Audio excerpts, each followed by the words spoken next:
Hello दोस्तों, नमस्कार, पहला प्रणाम। दोस्तों, मैं आज एक कहीं जंगल में बैठा हूँ पहाड़ी के ऊपर। तो मैंने सोचा यहाँ पर कुछ ज्ञान की बातें, कुछ दिमाग की बातें आप लोगों को शेयर करूँ। आप भी दिमाग लगा सकते हैं और सोच सकते हैं कि कैसे हो सकता है, क्यों हुआ, कब हुआ। तो बहुत पहले की एक बात है। बहुत पहले, आज से कई हज़ार साल पहले एक राजा थे। वो राजा बहुत गुणीवान, दयावान और बहुत धन दौलत उनके पास थी। ज़मीन जायदाद उनके पास थी, कई इलाका उनके पास था। बहुत धन, सोना चांदी उनके पास थी। उस समय क्या होता था, ये रुपये नहीं होते थे उस टाइम सब डॉलर होते थे, लोहे के, चांदी के, सोने के और पीतल के, सिल्वर के। ये सिक्के होते थे, कॉइन होते थे।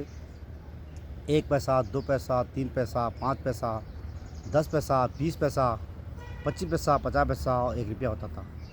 जिसके पास 1 रुपया होता था, समझ लो आज के ज़माने में वो लखपति है।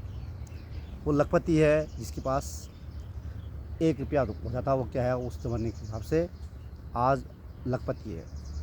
तो उस राजा के पास तो बहुत धन दौलत था। तो अब उसको आ गया बुढ़ापा।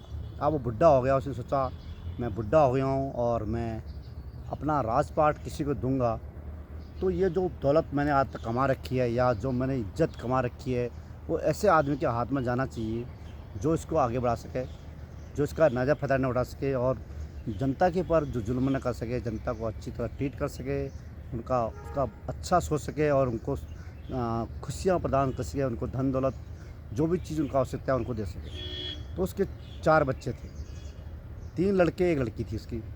तो उसने सोचा उनमें कि इनमें से एक को देता हूँ। अब उसने एक परीक्षा ली। परीक्षा ऐसी ली, उनको चारों बच्चों को बुलाया उसने। 3 लड़के थे सब, 3 लड़के बड़े थे, लड़की सब छोटी थी।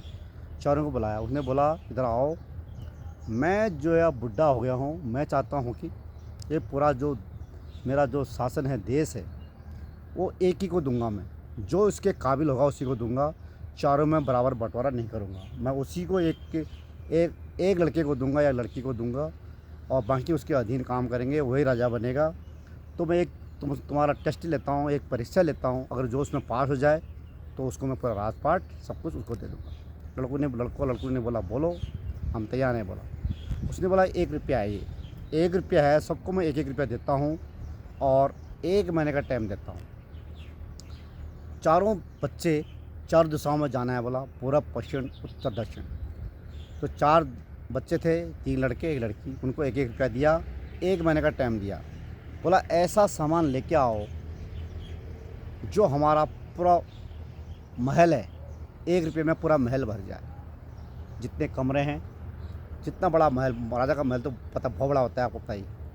तो पूरा महल जो है 1 रुपये से ऐसा सामान खरीद के लाओ, पूरा महल उससे भर जाए। और 1 ही रुपया वाला, इससे ज़्यादा किसी के पास पैसा नहीं होना चाहिए। और 1 महीने का टाइम है बोला। और 1 महीने का टाइम, इस लास्ट 30 तारीख को, 1 तारीख से यहाँ से छोड़े उनको और 30 तारीख शाम के 6 बजे तक वो टाइम दिया उसने। तो वो लड़कों ने बोला, ठीक है, 1-1 रुपया लिया। लड़की ने भी 1 रुपया लिया।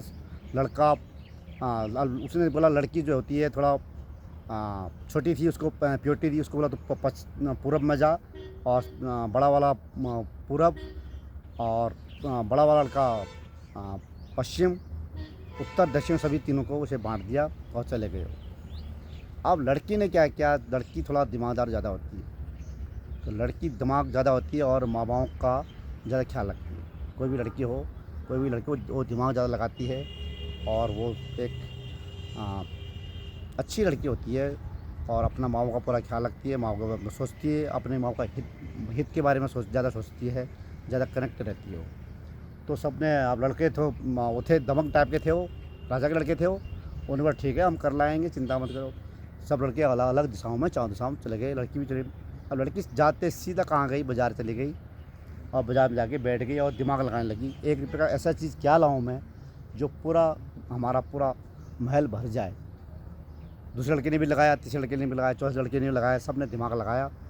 आप लास्ट में 30 तारीख हो गए तो एक सबसे बड़ा लड़का आया वहाँ से। वो लाया था घास, 10 ट्रक घास भर के लाया वो। अब बड़ा मौसम ताव करके आ रहा है, मैं 10 ट्रक घास से जो है पूरा पूरा महल भर दूंगा। खुश हो रखा था उसने अपने 10 ट्रक आंगन में खड़े कर दिए। फिर दूसरा लड़का आया, वो लाया रुई, लाया रुई, रुई जो हल्की होती है वो लाया, वो भी 10 ट्रक ले आया रुई, वो भी उसने भी 10 ट्रक जो अपने आंगन में खड़े कर दिए। फिर तीसरा लड़का लाया 10 टैंकर पानी के लिए आया, बड़े बड़े टैंकर लाया, 10 पानी के, मतलब पानी से मैं पूरा महल ही भर दूंगा। अब जो लड़की थी वो कहीं नहीं गई, वो बाज़ार के एक कमरे में बैठ गई और सोचने लगी मैं क्या ऐसी चीज़ लाऊं जिससे जो मेरा घर बस सके। उसने दिमाग लगाते लगाते उसके दिमाग में आ गया, उसने दिमाग लगाया मोमबत्ती।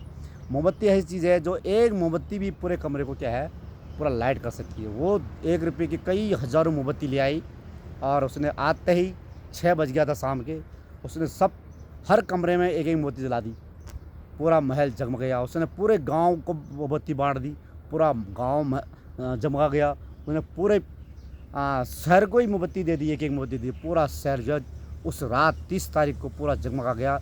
राजा ने जब शाम के 6 बजे अंधेरा हुआ तो पूरा उसका महल, उसका गांव और उसका जो शहर पूरा जगमगा रहा है। और लड़के इंतज़ार कर रहे हैं कि हम घास से, रुई से और पानी से कमरा भर दें या बिल्डिंग भर दें। राजा ने देखा भाई पूरा जगमगा रहा है, उसने ऊपर से आया, बोला ये काम किसने किया। लड़की ने हाथ जोड़ के कहा पापा ये काम, पिताजी काम मैंने किया है।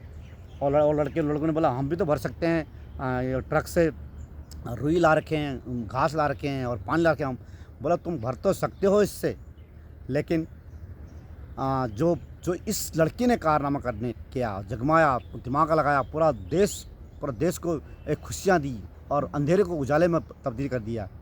मेरे हिसाब से तो लड़की बिन है। पूरा दिमाग जो उस लड़की ने लगाया, जो एक खुशियाँ दी, एक उजाला दिया उसने और एक नई राह दी, मेरे हिसाब से लड़की बिन है। और आप लोग बताएं कि इसमें कौन बिन है और किसको राज्य मिला होगा। मैं तो सबसे यही कहूँगा कि लड़की बिन है, लड़की इसमें जीत गई है और इसको इसी को राज मिला होगा। धन्यवाद, जय हिंद। और इसमें कमेंट कर जरूर बताएं कौन जीता और किसको राज मिला होगा। धन्यवाद, जय हिंद, जय भारत, जय उत्तराखंड।